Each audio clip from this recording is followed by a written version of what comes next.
Bom dia, meus irmãos, muito bem-vindos à nossa EBD. As crianças já estão subindo, jovens, adolescentes, cada qual para a sua sala. Está no meio. Projeção permanecer aí. O Edson consegue localizar, Edson? Vamos lá, meus irmãos. Quem estava aqui no domingo passado? Irmão Emerick, Lívia, as irmãs aqui, Johnny, Paula, ótimo. Então, valendo um brinde, hein? Vamos lá, valendo um brinde. Deixa eu separar aqui para a gente fazer o brinde. Tem outra aqui para a gente brindar. Brincadeira. Quem pode lembrar aí pelo menos umas 4 causas, motivos aí, fatores que desencadearam, que contribuíram para a reforma? Vamos lá. Tem vários, nós falamos de vários fatores. Não precisa entrar em detalhes, mas pelo menos lembrar algo assim que tangencia o assunto.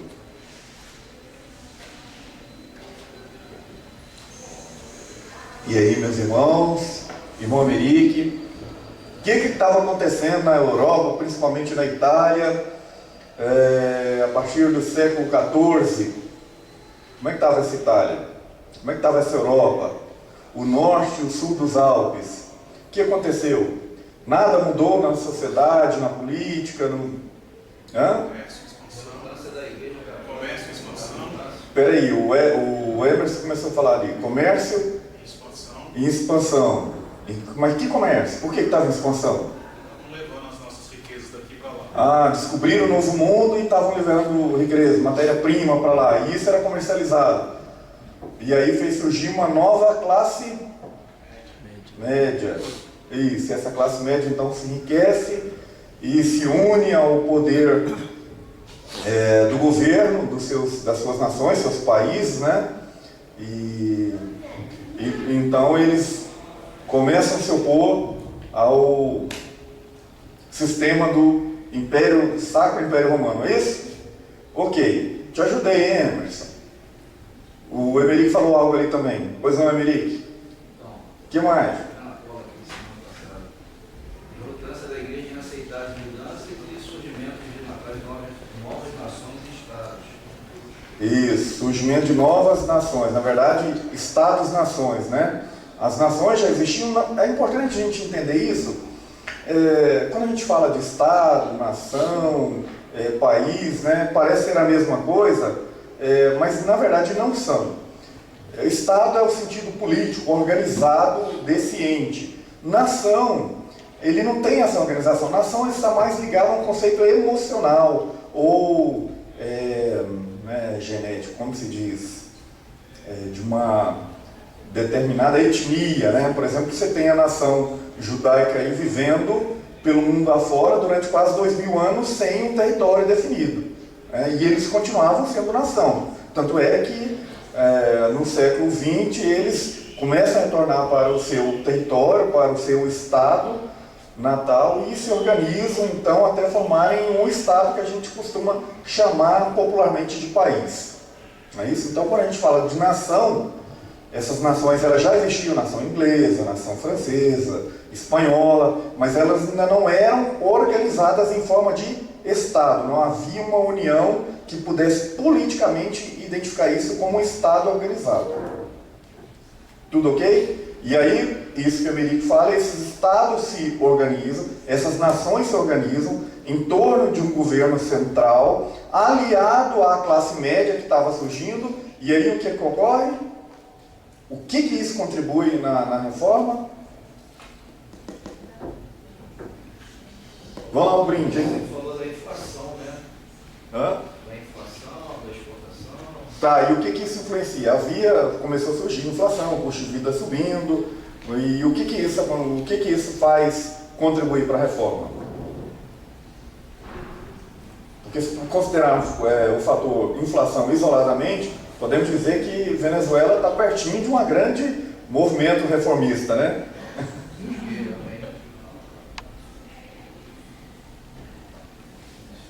Em que isso contribui? Vamos lá, irmãos, vamos pensar. Vou ajudar vocês a pensar. O fato deles terem que mandar dinheiro para Isso, para Roma, o Vaticano. Né? Poxa, nós já estamos aqui sendo onerados, o custo de vida está pesadíssimo.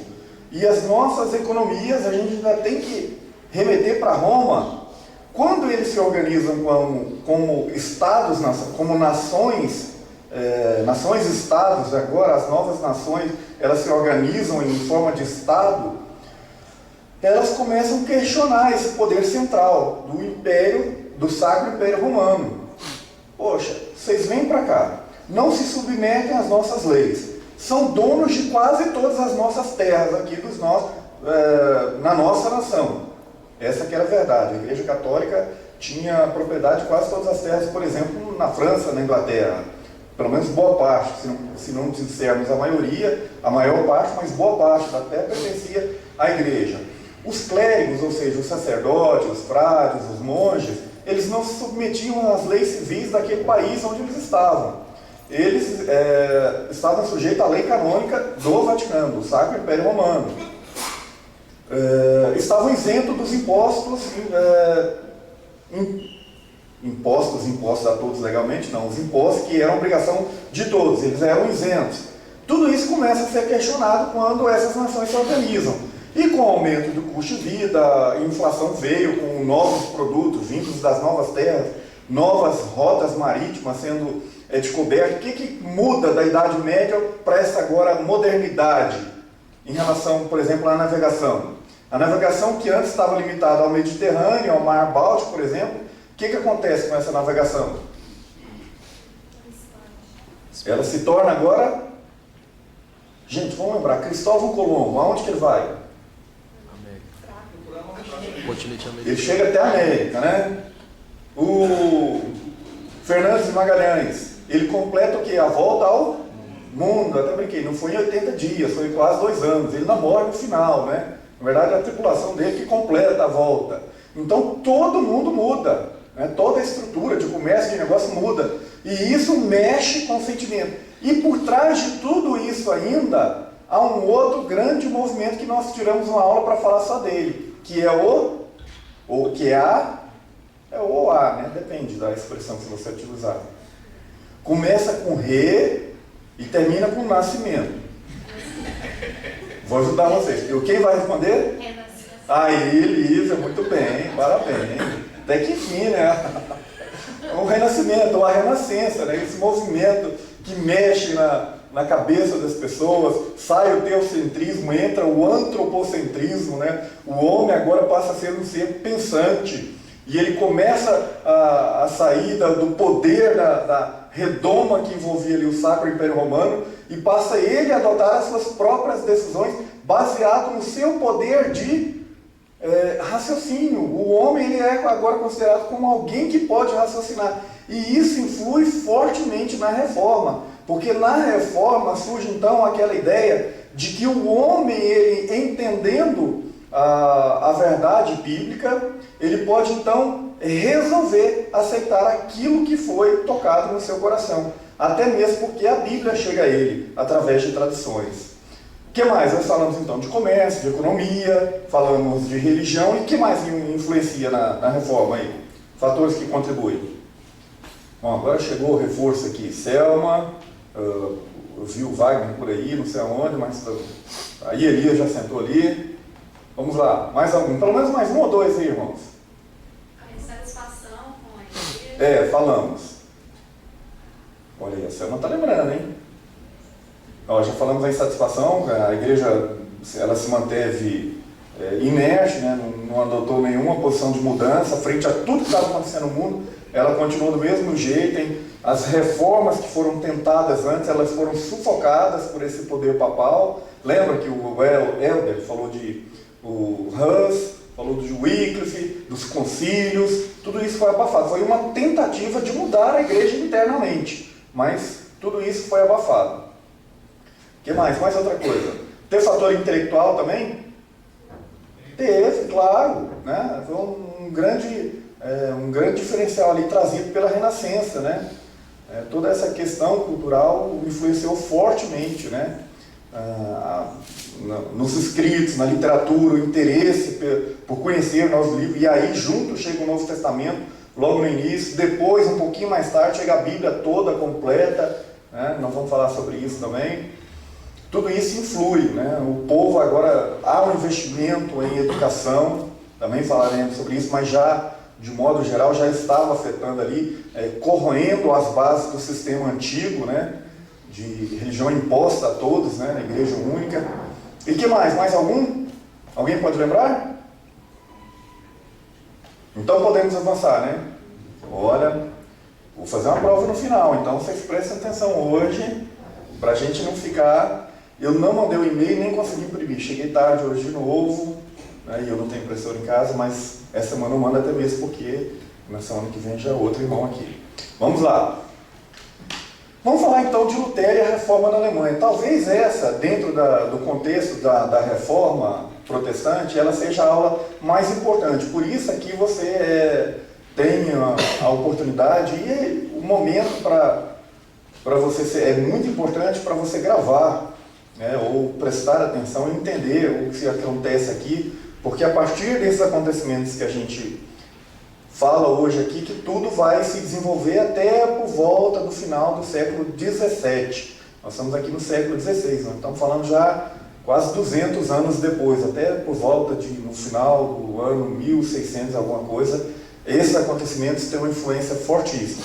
E que deixa sua herança até hoje, né? Nós temos a igreja luterana, igrejas calvinistas, igrejas reformadas, até hoje. Essa influência maior, esse movimento, ele vai até o século XVII, mas os frutos deles permanecem até hoje, tá bom? Vamos lá, a Reforma então teve o seu nascedouro maior, né, teve o seu nascedouro e maior força na Alemanha de Lutero, onde tudo começou. Foi principalmente aí que ela se manteve circunscrita. Ela se mantém circunscrita na Alemanha, principalmente ao norte da Alemanha, no oeste da Europa, ao norte da Europa, e na Alemanha, na parte norte da Alemanha, onde que ela ganhou mais força e mais adeptos. E já já a gente explica o porquê. As nações latinas, né, principalmente ali do antigo Império Romano, né, elas não aceitaram muito bem a reforma. Nós falamos aqui da Espanha, Portugal também, se mantiveram fiéis ao antigo sistema papal do Sacro Império Romano. E lembra daquele filme? Eu até assisti de novo essa semana, o 1, não assisti o 2. Né?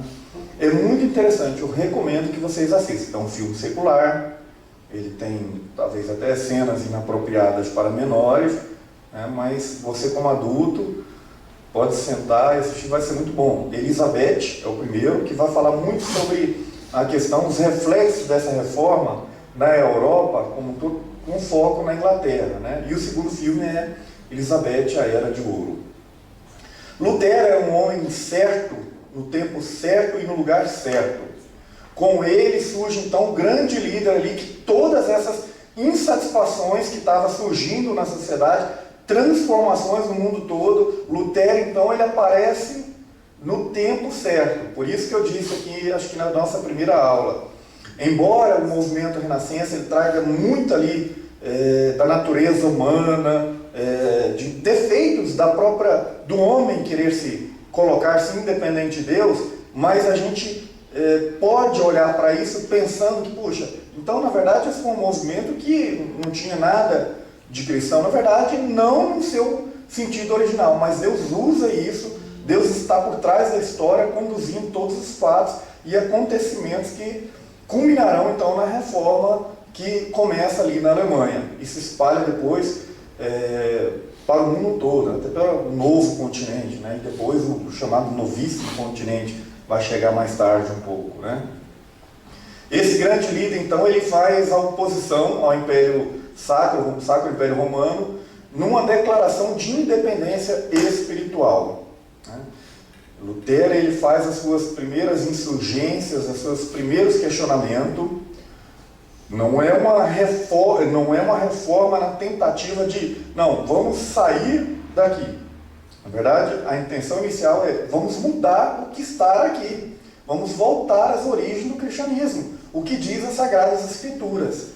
E ele, como tantos outros, não encontrou espaço dentro da igreja. Só que, diferentemente dos primeiros reformadores que vieram antes dele, ele prossegue, ele ganha adeptos, proteção de líderes, governos, príncipes alemães, e ele consegue avançar bastante e fazer com que essa reforma, então, possa florescer na Europa daquela época, nessas regiões que nós falamos aqui, principalmente. Quem foi esse Lutero? Quem foi esse monge Martinho Lutero? Ele nasceu em 10 de novembro de 1483. Veja que quando ele faz afixa ali as 95 teses na porta da catedral, ele ainda era relativamente jovem, né? Quem é bom de conta aí já fez as contas. Deu quanto, Moisés? Foi em 517, ele nasceu em 483. Quantos anos ele tinha? Eu não estou prestando atenção nessa. Eita, descobri sem querer, hein? 34 anos, jovem, né? E ele já faz ali algo que vai influenciar na mudança do mundo. Ele era de uma família pobre de camponeses que ganhou dinheiro depois de mudarem de cidade para essa cidade alemã aí. Talvez Elias aí, que é lá da região, possa falar pra gente esse nome aí. Como que é esse nome aí, Elias? Hã? É isso aí, ó. A família dele então sai da região mais interior, onde era camponês, e passa a mexer com minas de cobre, ganha dinheiro, mas ainda tem uma vida difícil, né? Ele foi criado, Martinho Lutero, numa dura disciplina, né? Ele, na escola, ele sofre bastante, recebeu algumas chibatadas lá, numa ocasião que ele tinha feito algo errado. Foi uma disciplina bastante rígida dele. Mas ele também tinha uma grande capacidade de trabalho, força de vontade e conservadorismo, até mesmo porque foi criado nessa rígida disciplina, em casa e na escola. Em 1501 ele já estava na Universidade de Erfurt, é isso? Olha aí, os irmãos aí de ascendência alemã, Lívia. Eu fui lá quando eu viajei. Olha aí. Eu fui conhecer essa cidade. Então, ele já estava nessa universidade, começando a estudar filosofia. No ano seguinte, em 1502, ele recebe o grau de bacharel em artes, e em 1505 o de mestre em artes. O cara era rápido, né? Bom, mas o pai dele tinha um sonho para ele. O pai de Lutero sonhava que ele fosse o quê? Advogado. Né? Era o sonho. Poxa, meu filho, você vai estudar para ser doutor advogado, né? Mas isso não aconteceu. Durante uma tempestade que ele estava na viagem, numa estrada para Erfurt, ele fez uma promessa para Santa Ana de que se ele fosse livre, nada acontecesse, era uma terrível tempestade, ele se tornaria monge. E sabe o que aconteceu? Nada. Ele foi livre, não caiu nenhum raio na cabeça dele, ele, de certa forma, ele foi protegido, não sei se por Santa Ana, provavelmente por Deus, né? E ele se torna monge. Provavelmente não, certamente, né? Com toda certeza, protegido por Deus, e ele se torna um monge. E o pai dele diz que esse acontecimento da tempestade e a promessa foi uma tramóia do diabo, né? Que afastou ele do propósito e do desejo do pai de que o filho se tornasse, então, advogado. Em 1507 ele foi ordenado e celebrou sua primeira missa. Em 1508 ensinou teologia por um semestre na Universidade de Wittenberg. E no inverno de 1510, já se aproximando da reforma, 1510, 1511, quando é isso, irmãos, esse inverno aí? Que mês que dá isso aí? Nós estamos no inverno, né? Inverno? É no final do ano. Ah, vocês estão acordados agora, né? Então, novembro até março ali, por exemplo, né? Provavelmente nesse período. Ele foi enviado, então, nesse período, entre 2010 e 2011, para Roma. Quem já assistiu o filme Lutero, não sei se tem outro contando a história dele, mas esse mais recente. 2010. Falei 2010? 1510. Foi um pouquinho antes. Alguns anos antes. ele vai enviado a Roma e ele chega ali e ele fica extremamente decepcionado e escandalizado com as cenas, né, que ele presencia, onde ele viu um pouco da luxúria e a corrupção da igreja romana. Aí ele começa a compreender a necessidade da reforma, porque ali ele percebe que tudo estava errado, tudo estava diferente do que a Bíblia ensinava, o Novo Testamento ensinava. E isso, essa viagem dele, essa cena que ele presencia ali no Vaticano, em Roma, para ele é desesperadoramente necessário uma reforma. E ali ele começa então a se aprofundar nos seus estudos sobre salvação. Já no ano seguinte, então, em 1511, ele foi transferido para Wittenberg. No ano seguinte, ele torna-se professor de Bíblia e recebeu o título de doutor em teologia. Nessa época, celebravam missas nos castelos onde descobriria, na verdade ali ele celebrava, né, missas. Lutero, ele celebrava missas no castelo onde ele descobriria a justificação pela fé. Como professor, como teólogo, doutor em teologia, ele estuda bastante e ele acaba então tendo um entendimento de que a salvação se dava unicamente pela fé, a justificação somente pela fé. E ele passa a ensinar a Bíblia no vernáculo. Agora é da aula passada. O que é isso?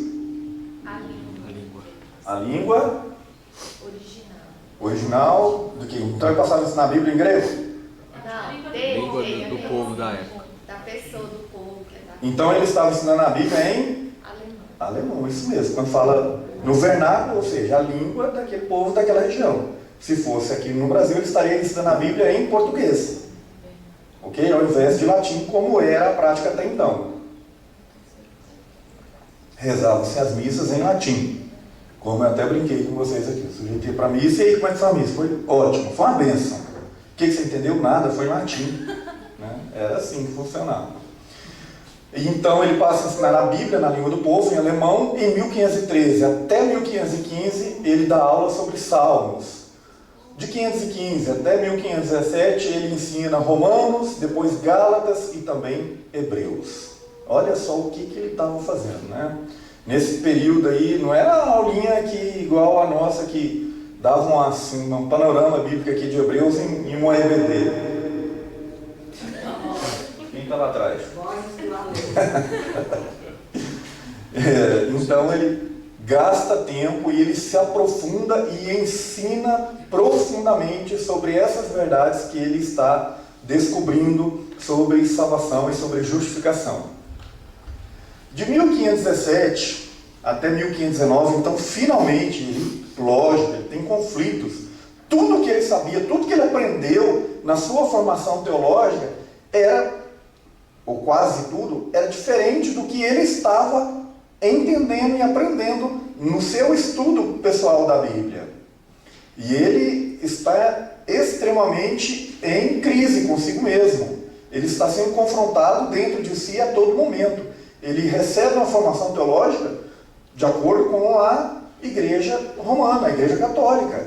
E agora ele aprende de modo diferente, o Espírito Santo vem mostrando as verdades bíblicas para ele, e ele está em crise consigo mesmo. E só nesse período, depois de 1517 até 1519, é que ele vai definitivamente encontrar a paz interior, enquanto ele prepara as suas aulas. Não, é isso mesmo. Então eu não entendi errado. Isso está certo. Ele já tinha afixado as suas 95 teses, já tinha eclodido ali o estopim do movimento Reforma, mas só no período ainda após é que ele vai ter realmente a certeza de que ele não está falando bobagem, que ele está no caminho certo. Romanos 1,17, então, aprofundando os estudos dele em Romanos, ele vai então começar a ensinar que somente pela fé o homem é justificado. Tá? Deixa eu fazer uma perguntinha para vocês de outro EBD, que não era desse tema, né? Mas que não tem muito tempo. Então, como é que se explica lá Tiago? Que ele fala assim, não só por fé, mas por obras o homem é salvo. Eu já fiz 2 vezes essa pergunta. Você ter a pratica obras de salvação. Hã? Por você já ser salvo, ter a fé, aí você pratica obras de salvação, que é em Tiago. Você não pratica obras para ser salvo, mas por você já ser salvo, você pratica obras. É isso mesmo, meus irmãos. Tiago fala assim, não somente por fé, mas por obras que o homem é salvo. Que a fé sem obras é morta. E a obra é consequência da fé. É isso mesmo? É. E ele cita o exemplo de Abraão lá, né? Que Abraão ele foi salvo pelas suas obras. Quando ele leva Isaac ao sacrifício e com essa obra ele vai mostrar, e ele é salvo, Tiago vai mostrar isso. Primeiro ele creu em Deus, aí depois que ele foi, porque se não tivesse crido, ele não tinha levado o filho dele. Ele achava que Deus depois ia ressuscitar o filho dele, então primeiro ele creu, depois ele praticou a missão. Já achou esse texto aí, Socorro? Está procurando ele? Esse de Abraão, por exemplo? Porque uma marca de quem foi salvo, que tem a fé, é necessariamente a boa obra para praticar. Se você não pratica a boa obra, então você não é nascido de novo. Tá.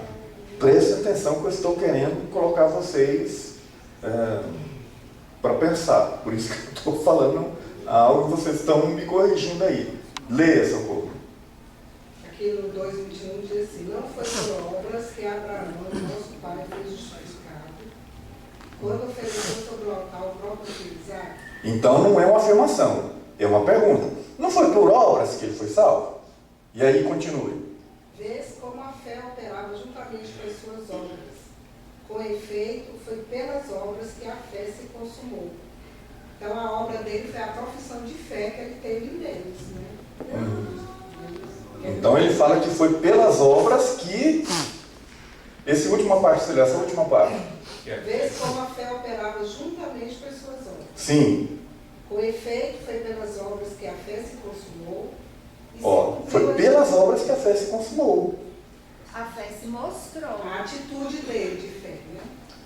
O que vocês reparam nesse texto? Quando você chega nesse texto, se você tiver uma dificuldade de entender ele, eu vou te dar a pista pela terceira vez que eu estou falando isso aqui. Vocês anotem isso aí para não esquecerem mais. Se alguém mais esperto, que não é bonzinho como eu, vão apertar vocês e talvez vocês não tenham saído, que ele vai achar outros textos. Olha só, de que episódio que ele está falando de Abraão? Do sacrifício de Isaac.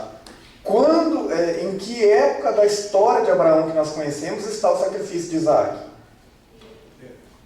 Depois que ele já tinha largado. Lá no final. Lá no final. A salvação, o encontro de Deus com Abraão está lá atrás, lá em Ur dos Caldeus. Né?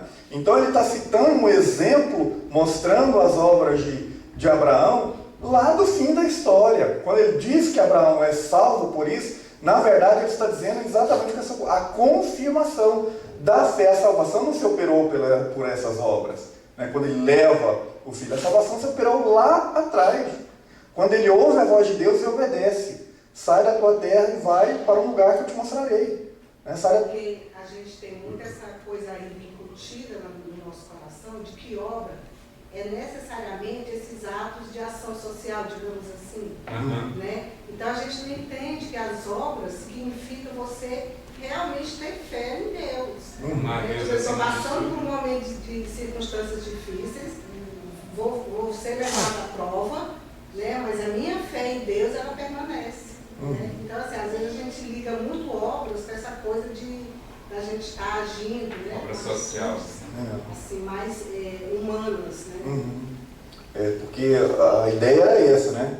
Vamos praticar obras para alcançar a salvação. E é o contrário. Sejamos salvos porque assim praticaremos boas obras. Que Deus nos salve e assim praticaremos boas obras. Depois, se você encontrar o versículo, acho que está um pouco antes desse aí, que ele fala, não é por fé que simplesmente salvamos, mas por obras que ele vai falar. Então esse versículo, ele parece contraditório com Romanos 1,17, mas ele está falando, na verdade, de outra coisa. E a chave para nós entendermos isso é colocarmos, situarmos esse fato de Abraão. Ele está falando do fim da vida de Abraão. Parágrafo 24, desse mesmo capítulo. Verificais que uma pessoa é justificada por obras e não por fé somente. Olha aí, uma pessoa é justificada por obras e não por fé somente. E Paulo, lá em Romanos 1,17, somos justificados unicamente pela que... Leia alguém aí que está em Romanos 1,17. E se alguém te pegar, vocês têm que saber sair dessa aí, hein? Te pressionar nesse confronto de versículos. Fica com seu Tiago 1,24, Socorro. E se alguém achou, ou você mesma, Romanos 1,17, pode ler. 1,17. Visto que a justiça de Deus se revela no Evangelho, de fé em fé, como está escrito, o justo viverá por fé. O justo viverá por fé. Mais alguma coisa? Não. E Lutero, ele ensina isso. Seremos justificados sola fide, ou sola fidelidade. Somente pela fé seremos justificados. E aí vem Tiago e fala o quê? No versículo Tiago 24. Uma pessoa é justificada por obras e não por fé somente. É contraditório? Talvez seja porque ele usou o termo justificado, né? Mas o sentido de Romanos também é justificação também. Não, então, eu estou falando assim, não é que eu usei uma palavra justificar, que eu quero dizer exatamente que é justificado, mesmo justificado de Paulo. Há o mesmo sentido de justificado. Sim, é verdade, é isso aí. Entendeu? É que na verdade que evidencia. Igual o pastor já colocou, vários significados de temor a Deus. Então, ele usou a palavra justificado, não sendo o mesmo significado da justificação ou a salvação, né? A salvação de Romanos. Essa é a questão. Tiago está falando de outra coisa, de outro momento da salvação. Tiago está falando de santificação. E Paulo, quando ele fala em Romanos, ele está falando do ato inicial da salvação, que é o ato judicial pelo qual Deus atribui a cada um de nós isenção de pena, porque já foi justificado, você não tem que pagar mais nada. E Tiago, quando ele fala, ele está falando então de santificação, são evidências de quem é salvo. É outro assunto. E como usa palavras iguais, mas não necessariamente sinônimas, pode levar um leitor mais desatento a achar que são versículos contraditórios, mas não são. Tá? Como é que eu sei que Tiago está falando de outra coisa? Pelo exemplo que ele dá de Abraão. Né? Se eu não entendi direito, é só... Bom, como ele está falando aqui, ele cita o exemplo do sacrifício de Isaac para mostrar que Abraão está sendo justificado. Poxa, Abraão foi justificado lá atrás. Quando Deus chama, ouve, Deus faz a promessa para ele, no capítulo de Gênesis 12. Né? Ser tu uma bênção, eu vou multiplicar, todas as famílias da terra serão abençoadas, em ti serão abençoadas todas as famílias da terra. Tudo bem? Entenderam isso? Se alguém for confrontar vocês, vocês vão saber se sair? Na hora eu vou saber. Eu vou saber se eu sei. Tá legal. Vamos lá. Então, voltando para Lutero, ele ensina que é somente pela fé que o homem é justificado. Nós não estamos falando de santificação, nós estamos falando de justificação, é outro passo. Nós já falamos isso aqui em outras épocas, podemos falar mais de novo, mas ele está falando do ato inicial da salvação. Somente a Escritura, somente a Bíblia é fonte de autoridade, e não a Bíblia é a palavra do Papa, e não a Bíblia é a tradição, e não a Bíblia é a igreja. A Bíblia está acima de tudo isso, de tradição, de Papa, de igreja, de tudo isso. A Bíblia é a autoridade máxima. Ele ensina isso. E somente o sacerdote, ou seja, o crente, ele mesmo pode exercer a sua vida, o seu sacerdócio, ou seja, ele pode ir à Bíblia, estudar, procurar a interpretação correta que o texto traz, e cada texto, todo texto, só tem uma interpretação. Não podemos fazer aplicações diferentes desse texto, mas o texto ele só tem uma interpretação, a interpretação que a própria Bíblia se dá, porque senão cada um poderia seguir um caminho diferente. Não é isso. Quando ele diz que o crente, o cristão, o convertido, ele pode interpretar a Bíblia, a interpretação que é admitida pela própria Bíblia. O Enoque, aí nessa época, no caso, a Bíblia quando ele fala que ele já tinha no vernáculo, a Bíblia Bíblia já era traduzida para o alemão? Não, a Bíblia chega traduzida ao alemão em 23, já nós vamos falar. O Novo Testamento, a Bíblia toda mais tarde um pouquinho, 1523. Mas ele já ensinava no vernáculo, não fazia missa em latim não, já era uma forma de rebeldia contra a igreja. Então quando ele falava só no sacerdócio, aí no caso... Ele está ensinando que o crente ele pode exercer sua vida espiritual sozinho, em casa, no seu dia a dia, sem necessidade de se deslocar para ouvir alguém fazer para ele. Entendeu? Mas como que eles iriam fazer isso se eles não tinham acesso a essa leitura? Isso que eu não estou entendendo. Mas eu acho que ele tinha acesso, mas não na língua dele. Era só que eles... Era o que tinha em mãos. É por isso que nós estamos falando dos primórdios. Né? A coisa vai andando devagar e vai se consolidando até o final de 1650. Tudo vai caminhando muito devagar. É outra época, a imprensa tinha acabado de chegar. Ainda quando ele traduz, não é algo assim que se populariza no momento seguinte. Demora tempos para as pessoas terem acesso. Muitos nem sabiam ler, tanto é que ele investe muito em educação. Ele e o seguidor dele, que foi quem dá sequência à obra da reforma na Alemanha. Né? O Helder falou na aula que já a Bíblia, o Novo Testamento já tinha sido traduzido para o inglês, né? Esse Wycliffe, sei lá. Wycliffe. Em inglês, né? A parte do Novo Testamento, né? Sim. Assim, porque na partes do Novo Testamento. Em alemão ainda não tinha nada. Onde nasce aqui com força o movimento protestante. Agora vamos voltar a falar da aula passada. Tetzel. Quem foi Tetzel? Quem já estava aqui domingo passado, olha para mim. E quem não estava, pode olhar. Então. Quem foi Tetzel? Começou a vender. Não é aquele biscoito pretzel, não, tá? Quem foi? Lembram? Ah, irmãos, não é possível. Eu vou ter que refazer minhas aulas aqui, eu vou ter que... Ele queria comprar alguma terra. Na verdade, ele foi agente de alguém que queria algo. O que era esse algo e o que era esse alguém? Bom, ele era arcebispo, esse alguém. Ele tinha 2 províncias. E aí vagou uma nova província. Pronto, já dei a dica, agora vocês continuam. Quem era esse arcebispo? Começa com Al e termina com Berg, o nome dele. Era o arcebispo Alberto. Ele tinha 23 anos, ele não tinha idade permitida ainda pela legislação canônica para assumir esse cargo que ele já ocupava. Mas lembra que eu falei? Não é permitido pela lei canônica, mas se pagar, a gente pode conversar. Lembra? Então, ele vai, procura o Papa, que na época é o Leão X, e Leão X faz uma proposta para ele. Vai lá na família rica dos Pergers, né, faz um empréstimo com eles, você me dando tal quantia lá de tantos $1000, vamos dizer assim, eu cedo essa província para você e você vai ser então arcebispo de lá também. Ele seria a terceira dele. Né? E ele topa.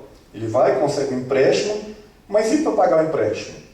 Venda de indulgência. Aí tem que vender a indulgência. O Papa Leão edita uma bula autorizando ele a vender indulgências na Alemanha. E é aqui que tudo faz o caldo engrossar ainda mais dessas outras questões. Isso é revisão da aula passada, hein?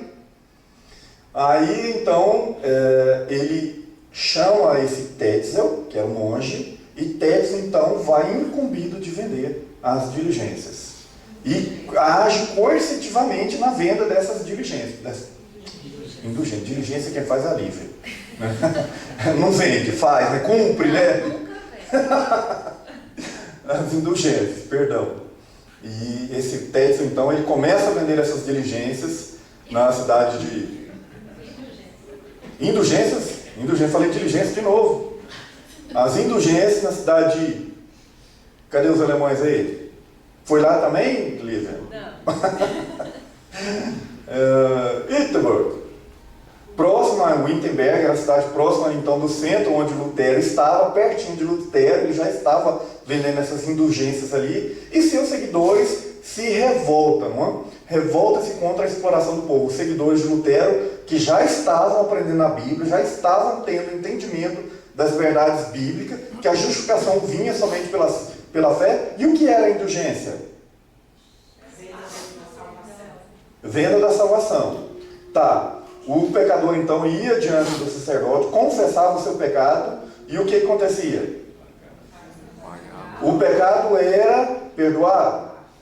Não, mediante pagamento. Mas pagar por quê? Pagava, mas não é Cristo que tem o poder de dar a salvação?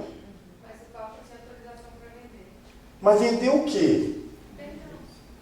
Mas com que argumento ele vendia esse perdão, lembram? Eles falavam, a igreja ensinava, que o sacrifício, os méritos acumulados por Cristo e os santos, encheram tanto o tesouro do céu, que se acumulou e sobrou um excedente. Então, quando Cristo faz o sacrifício na cruz, morrendo pelos pecados, sobra um excedente dos méritos de Cristo e dos santos também, que produziam méritos também. E esse tesouro de méritos foi colocado à disposição do Papa. O Papa, então, podia delegar a quem quiser, ou atribuir, ou dar esses méritos para produzir salvação. Enoque, e aí que entra as indulgências. Esse sistema de indulgência já existia. Já existia. Ele só autorizou a vender na Alemanha. Porque quem fazia, quem emitia, era o Papa. Né? Então ele tinha que soltar um documento da igreja autorizando alguém a fazê-lo em determinado lugar. E quando o Papa faz isso com o arcebispo Alberto, e Alberto delega essa tarefa a Tetzel, Tetzel age com bastante voracidade. Ele coagia as pessoas a comprarem. Né? Se fosse muito pobre, ele até dava. Né? Mas chegasse, por exemplo, no rei, custaria algo em torno de $300, o que não era uma quantia simples naquela época. Equivalente, não existia dólares, tá, naquela época. Mas não era uma quantia fácil de qualquer um ter. Então foi algo realmente assim, opressor, e tinha que ser feito. Em 31 de outubro de 2017, já insatisfeito com toda essa exploração do povo, as 95 teses então foram afixadas na porta da igreja do castelo de Wittenberg. E aí surge então o grande estopim da reforma. Foi há 2 anos atrás? 1517. Não foi 2017 não, mas... Você falou 2017. Então, vai corrigir aí, quero ver se eles estão dormindo. Muito bom. Em 1521, foi publicado o primeiro tratado teológico da Reforma. Né? Foi a Loci Communis, de Melanchthon, na verdade se pronuncia. Esse foi o principal ajudante, o principal discípulo, se pode dizer assim, que Lutero teve, e ele foi um grande teólogo. Né? Lutero taxou esse livro, esse tratado teológico da Reforma, de imortal, de tão importante que ele era e representava naquele período inicial ali da Reforma. Durante a sua reclusão em Wartburg, em maio de 1521 até março de 1522, Lutero traduziu o Novo Testamento para o alemão. E ele chega, então, publicado por volta no ano de 1523. Já um pouquinho mais adiante, em 1534, a Bíblia toda foi entregue ao povo alemão, em sua própria língua, ou seja, no alemão. Foi um pouquinho depois, mais de 10 anos depois do Novo Testamento.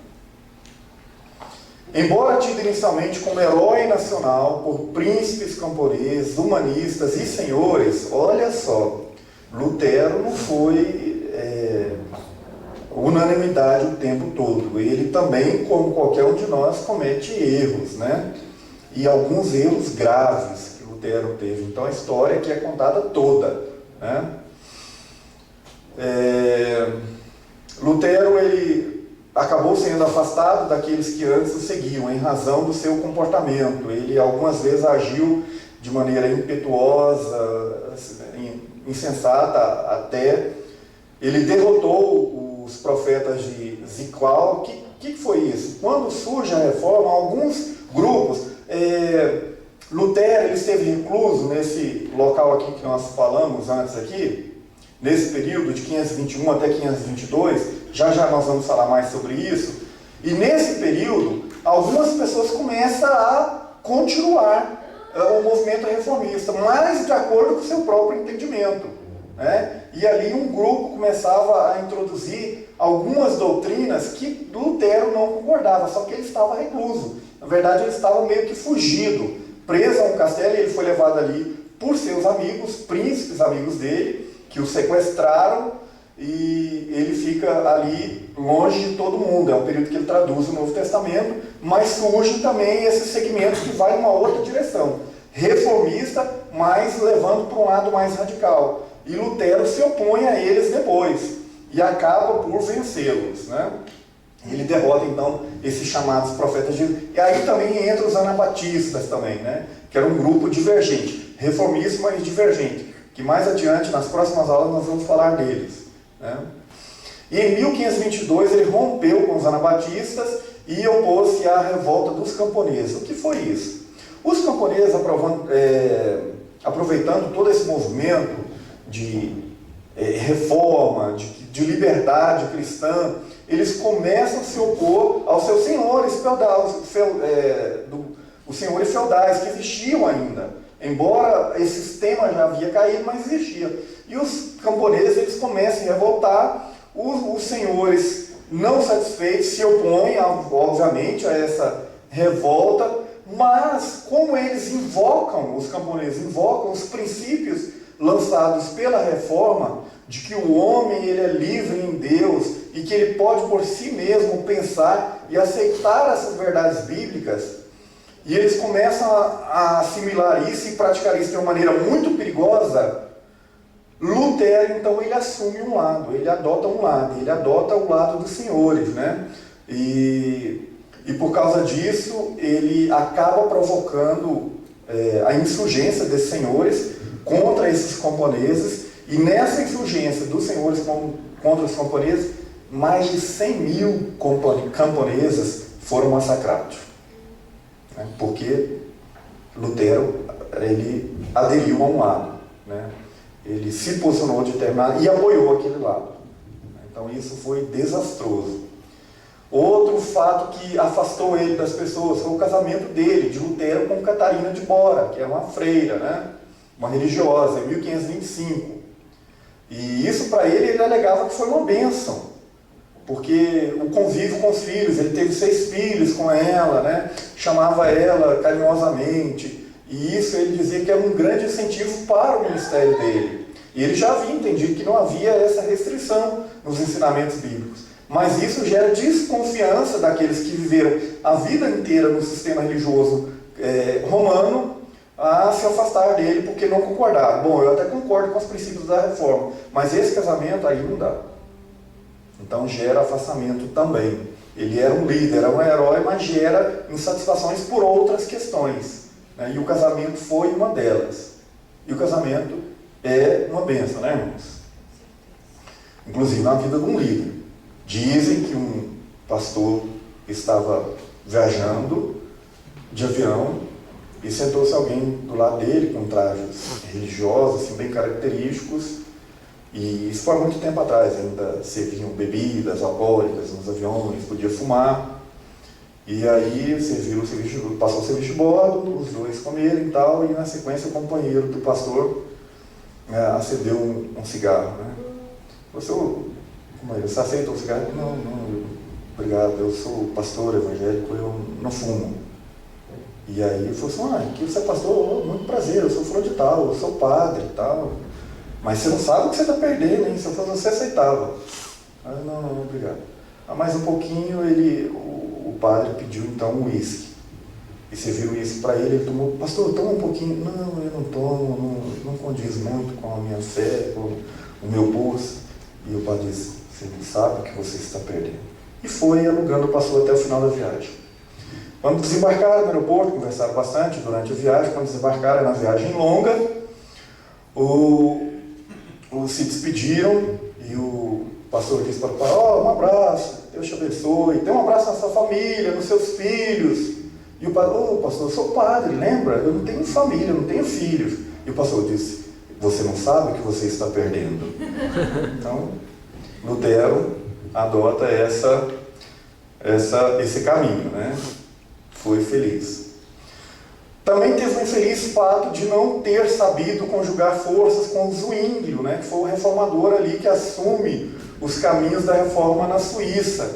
Eles divergiram sobre alguns pontos na teologia e por causa disso Lutero acaba se afastando. E isso fez perder também um pouquinho do carisma que ele tinha. Não que ele perdesse livros, não que ele perdesse influência, mas ele poderia ter aproveitado melhor. E eram questões relativamente simples. Os príncipes que seguiam Lutero conseguiram, na dieta de Elias, na dieta de... Qual é essa palavra aí?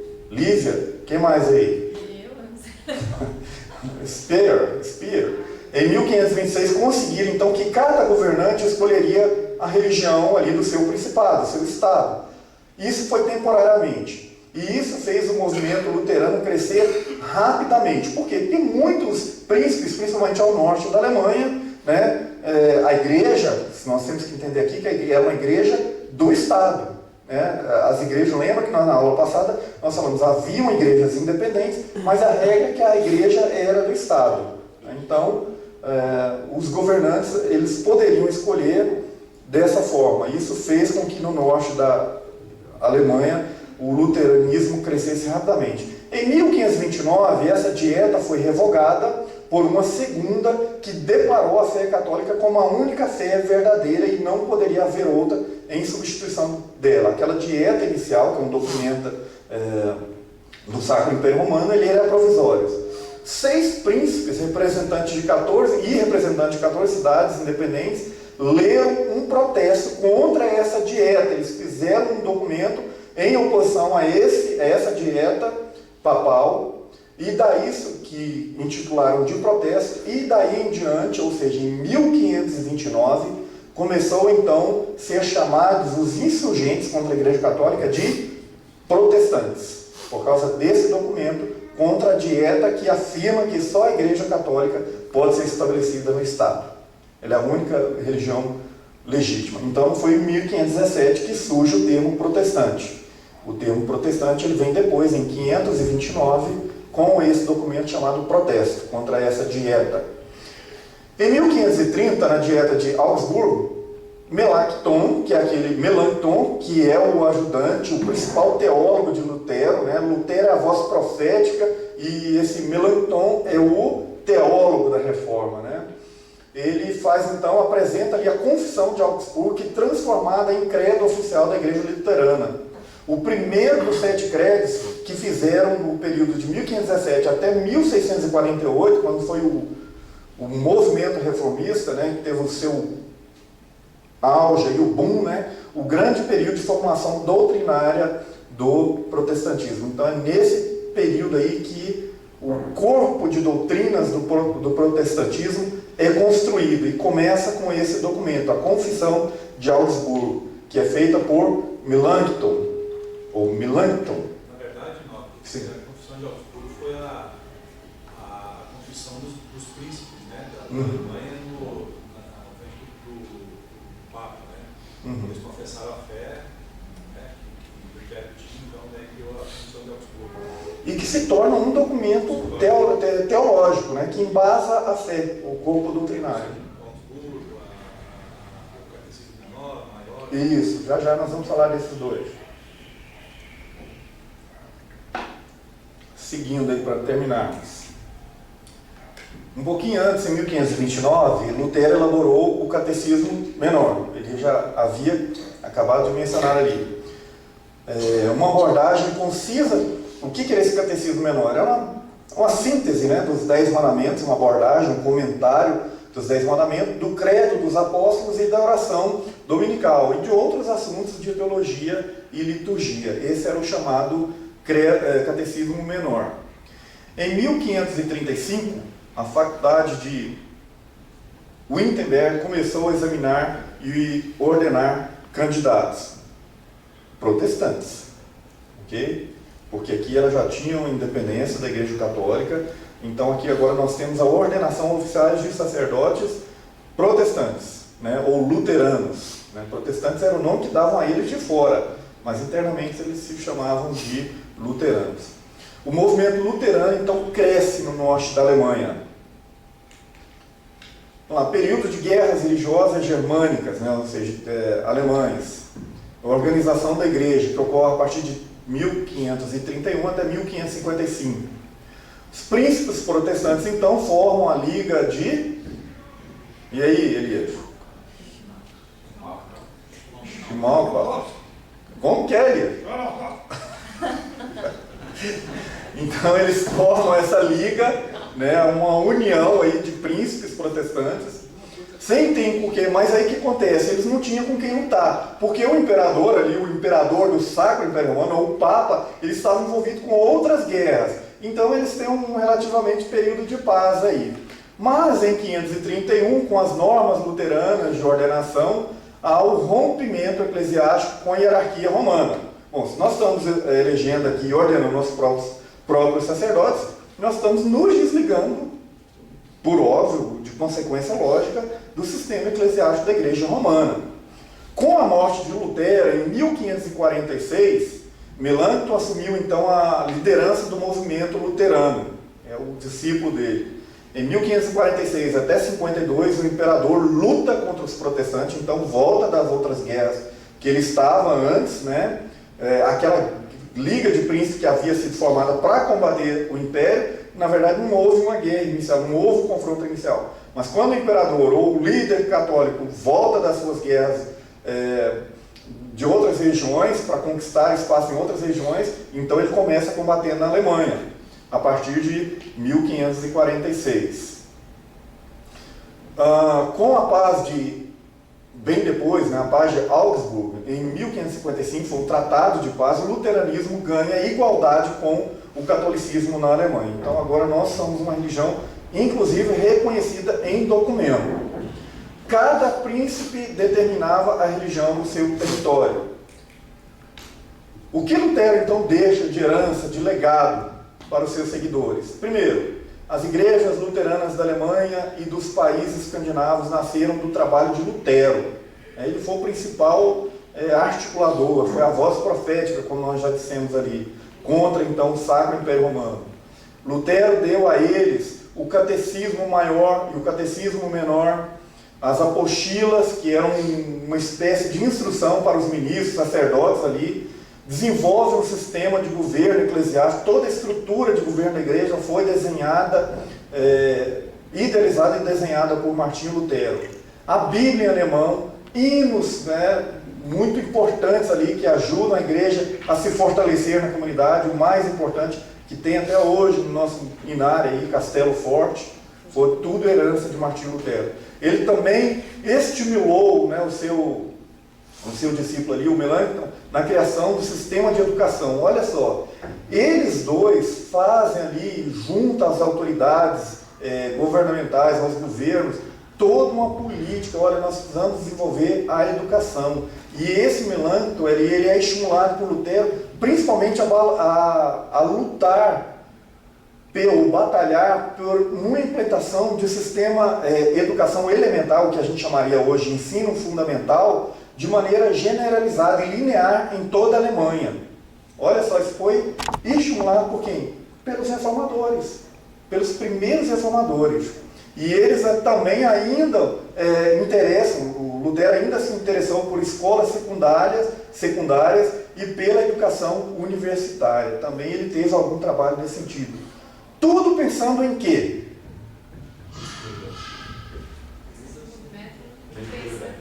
Exatamente. Tudo pensando que a população tinha que ser alfabetizada, o ensino elementar, e tinha que aprofundar os seus conhecimentos para aprender a ler, estudar e conhecer a Bíblia.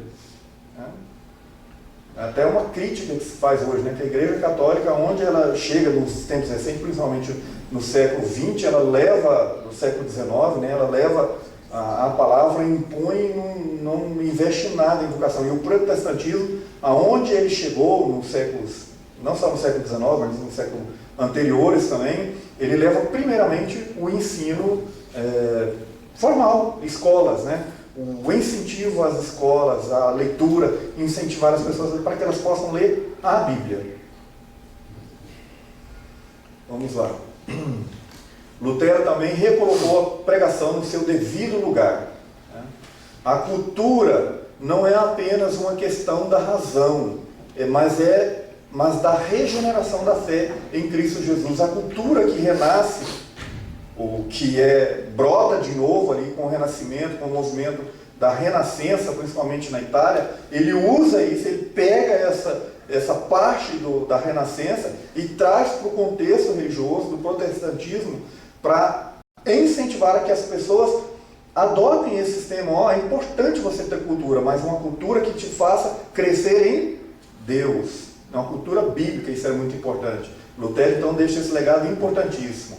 Ele faz do individualismo da renascença, lembra que antes era a igreja comandando um todo, e agora com a renascença, o homem ele passa a ser um ser individual. E ele pega isso também da renascença e faz disso um assunto espiritual. Você é um ser que pode pensar e procurar a Deus. Deus ele vai te alcançar, e se você der ouvido a ele, você vai então encontrar o caminho da salvação.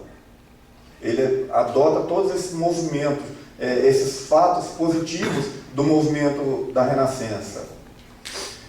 Ele também apresenta a Bíblia como regra de fé e prática infalível no lugar da autoridade da igreja. O que é infalível não é a autoridade da igreja, mas a Bíblia. Tanto que quando ele é chamado, ou até mesmo ele propõe ali alguns concílios, e teve um momento que a igreja rejeitou o concílio, porque dizia que um sacerdote ele não poderia convocar o concílio, somente o Papa poderia. Mas ele desafiava, né? Ele chamou um concílio para debater as questões que eram colocadas pela reforma. E ele dizia o seguinte: eu até aceito ser convencido, mas não pela tradição, nem pela igreja. Eu tenho que ser convencido pela autoridade da Bíblia. Se com a autoridade, com a verdade bíblica, vocês me convenceram, eu mudo de ideia, eu volto atrás, eu vou me retratar. E isso nunca aconteceu, obviamente, né? Porque ele pregava a Bíblia, e a defesa da tese dele era em cima da verdade bíblica. Ele também ensinou que a igreja deveria estar debaixo da autoridade do governante e não do Papa. Porque antes a igreja em toda a Europa obedecia ao Papa. E aí com ele surgem então as igrejas nacionais. Cada nação com a sua própria igreja. Nós falamos na aula anterior.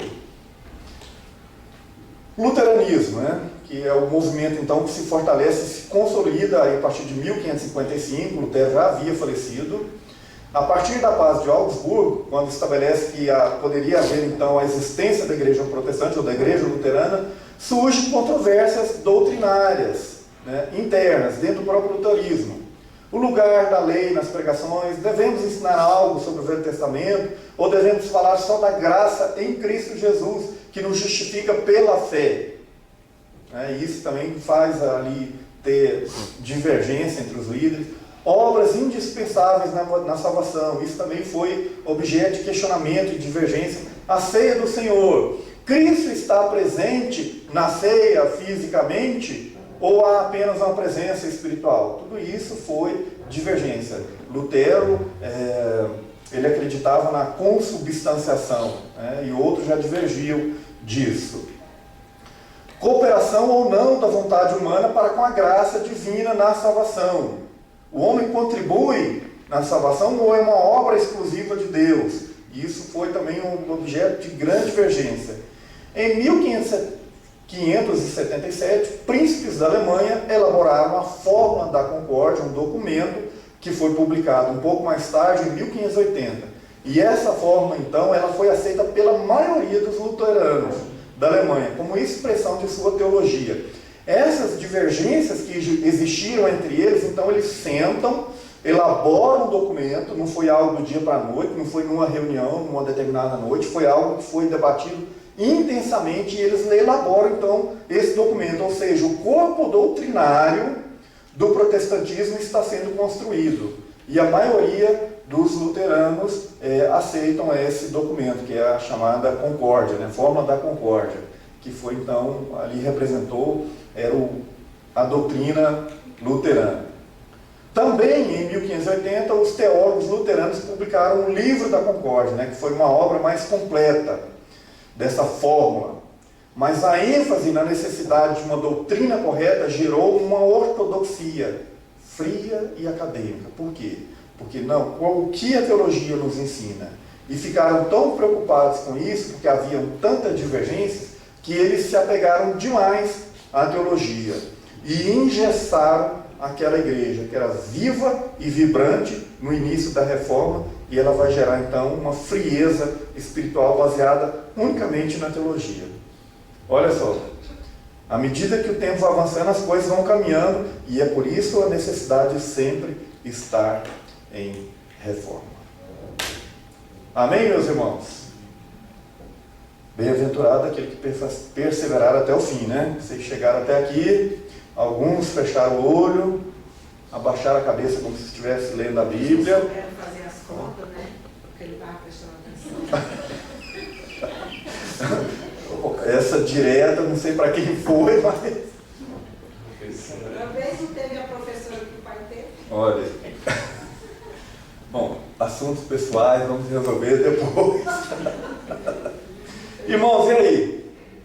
Conseguiram captar algo sobre esse importante tema que foi a reforma? Hã? Conseguiram? Ficaram ligados aí? Acrescentou algo na vida de vocês? Então levante-se, vamos dar graças a Deus por isso. Né?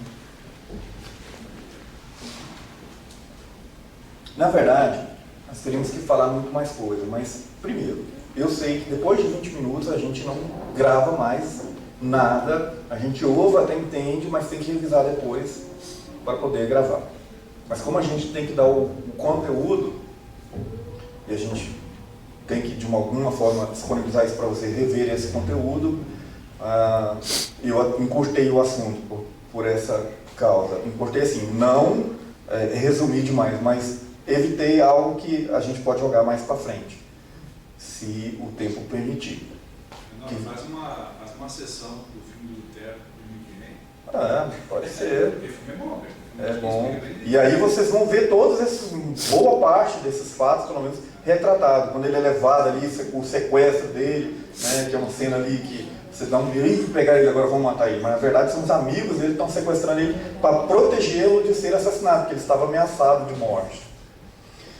Amém, meus irmãos? Vamos baixar nossa cabeça e orar. Senhor Deus, muito obrigado por esse dia, por esta manhã, que o Senhor nos abençoe a cada um.